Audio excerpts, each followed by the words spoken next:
वीरान मंदिर के हिस्सा नंबर 5 में आप सबको खुश आमदीद कहती हूँ। फिर उसने सोचा कि यहाँ से भाग जाए, लेकिन उसे साथ ही ये ख्याल आया कि साथ आई हुई औरत को बुरा महसूस ना हो। वो चुपचाप खड़ी रही। वो बूढ़ा शख्स मराकबे की हालत में बैठा हुआ था। फिर एकदम झुरझुरी लेते हुए अपनी आंखें खोल दी। भैंस की तरह मोटी मोटी आंखें जिनका रंग गहरा सुर्ख हो रहा था। यूँ लगता था जैसे उनमें खून उतरा हो। बड़ा भयानक मंजर पेश कर रही थीं उसकी आंखें, जिनकी तरफ देखकर खौफ तारी हो रहा था। वो सहमे सहमे अंदाज में उसकी तरफ देखने लगी। हो तो ये वो बदनसीब है जो अपनी बहू के हाथों जलील हो रही है। बूढ़े ने उसके साथ खड़ी औरत से सवाल किया। हाँ शाह बाबा, यही वो बदनसीब औरत है जिसका मैंने जिक्र किया था और जिसकी ज़िंदगी उसकी बहू ने अजीरन कर रखी है, और इसके साथ साथ इसका बेटा भी इसके हाथों बहुत तकलीफ़ में मुब्तला है। इसलिए मैं इसे यहाँ लाई हूँ कि आप कुछ मदद कर दें, इसको कोई तावीज़ वगैरह दे दें जिसके इस्तेमाल से इसका अपनी बहू से पीछा छूट जाए। उस औरत ने तफसील बताई। ठीक है, सिर्फ तुम्हारे कहने पे मैं ये काम करूँगा, लेकिन इसे ये तो बता दिया है ना कि मैं इस काम के पैसे नहीं लेता।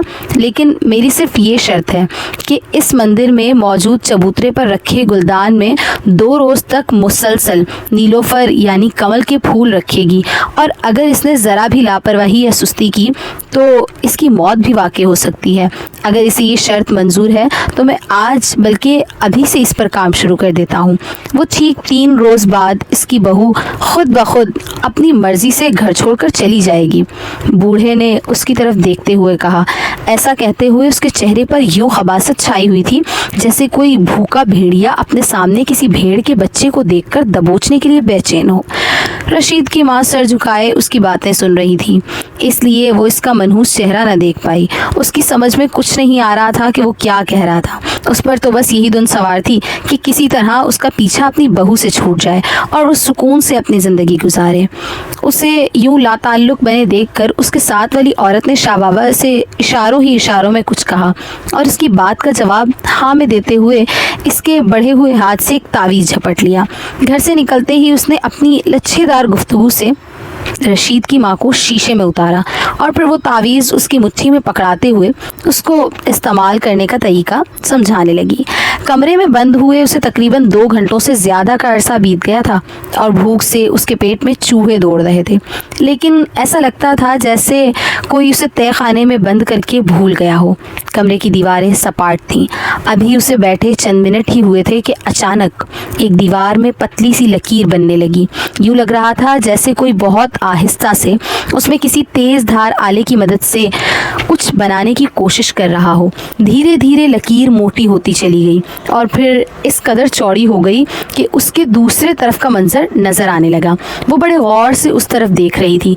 तकरीबन 3 इंच तक दीवार सरकने के बाद 2 भयानक हाथों ने मुखालिफ अंदाज में दीवार को पकड़ा और मुखालिफ सिमत में धकेल दिया।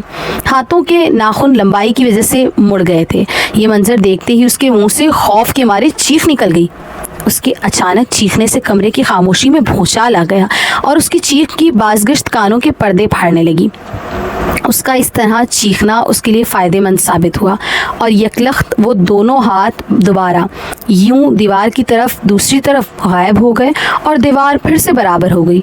वो जो खौफ से अपनी आंखें बंद किए चीख रही थी, जब उसने काफ़ी देर तक ये महसूस किया कि उस कमरे में उसके अलावा कोई और नहीं है, तो उसने यकदम अपनी आंखें खोल कर देखा तो कमरों की चारों दीवारों की हालत पहले जैसी थी और वहाँ उसके अलावा कोई और जीरू मौजूद न था। ये देखकर उसने इत्मीनान का सांस लिया और दोबारा चटाई पर बैठ गई। भूखे पेट होने की वजह से उस पर नकाहत तारी हो रही थी, जिसकी वजह से उसकी आंखें बोझल हो रही थीं। कुछ ही देर में वो लहराती हुई फर्श पर ढेर हो गई। उसके ज़मीन पर गिरते ही सामने की दीवार में अचानक एक दरवाज़ा नमूदार हुआ और मरीख पर पाए जाने वाली मखलूक से मिलती जुलती शक्ल के 2 बौने आदमी कमरे में दाखिल हुए और जल्दी से आड़ी तिरछी सोरा को खामोशी से उठाया और दीवार में नमूदार होने वाले दरवाजे में से लेकर निकल गए। वीरान मंदिर में न जाने कैसे कैसे असरार छुपे हुए थे। कहते हैं कि खाली दिमाग शैतान का घर होता है और खाली मकान में शैतानी रूहों का ठिकाना होता है। چونکہ یہ مندر کافی عرصے سے ویران پڑا ہوا تھا، اس لیے اس میں بہت سی خبیث روحوں نے ڈیرے جما لیے تھے، جن کے اثرات کا آہستہ آہستہ اثر کھلتا جا رہا تھا۔ لیکن سب سے عجیب بات تو یہ تھی کہ اتنا کچھ ہونے کے بعد بھی کسی کو کسی کے کرتوتوں کے بارے میں پتہ نہیں چل رہا تھا۔ ایسا کیسے ممکن تھا؟ یا اس مندر میں پائے جانے والی کوئی بھول بھلائیوں کا کوئی کمال تھا کہ وہ سب ایک دوسرے کے سامنے آ نہیں پا رہے تھے؟ صبح کے تقریباً 10 بجے، یا یوں کہہ لیں کہ صبح کا وقت تھا، جب 18 افراد کا ایک دستہ ہاتھوں میں رائفلیں اور ٹارچیں لیے جنگل کی طرف جانے والے راستے پر چل رہے تھے۔ یہ سب اسی متاثرہ گاؤں کے افراد تھے جہاں گزشتہ سب ایک انسانی درندے نے ایک بچے کو اٹھا لیا تھا، لیکن گاؤں والوں کی ہمت اور بہادری کی وجہ سے وہ بچہ اپنی جان بچانے میں کامیاب ہو گیا اور اس وقت زندہ سلامت اپنے ماں باپ کے ساتھ گھر میں موجود تھا۔ رات پنچایت میں یہی فیصلہ ہوا تھا کہ صبح ہوتے ہی اس انسانی درندے کو جنگل میں جا کر تلاش کیا جائے اور اسے موت کے گھاٹ اتارا جائے تاکہ وہ کبھی دوبارہ گاؤں کی طرف آنے کی جرت نہ کر سکے۔ اور اسی نتیجے میں آج صبح وہ گاؤں کے نمبردار کی سربراہی میں اسلحے سے لیس ہو کر جنگل کی طرف بڑھ رہے تھے۔ کارتوس کی پٹیاں انہوں نے اپنی کمر پر باندھ رکھی تھی اور کسی خطرے کے پیش نظر کہ انہیں جنگل میں رات نہ ہو جائے انہوں نے ٹارچیں بھی پکڑی ہوئی تھیں۔ یہ تقریباً 4 ایکڑ کے قریب پھیلا ہوا جنگل تھا جس میں جا بجا سفید اور ستبل کے درخت تھے۔ گنجان ہونے کی وجہ سے کہیں کہیں درختوں میں سے سورج کی روشنی زمین پر پڑ رہی تھی، ورنہ ہلکا ہلکا اندھیرا پھیلا ہوا تھا۔ درختوں پر چہچہاتے ہوئے پرندے اپنی اپنی بولیاں بول رہے تھے۔ چونکہ قریب کا جنگل تھا اس لیے کبھی بھی انہوں نے یہاں کوئی خونخوار جانور یا درندہ نہیں دیکھا تھا، لیکن گزشتہ رات اس انسانی درندے کی آمد نے انہیں پریشان کر دیا تھا۔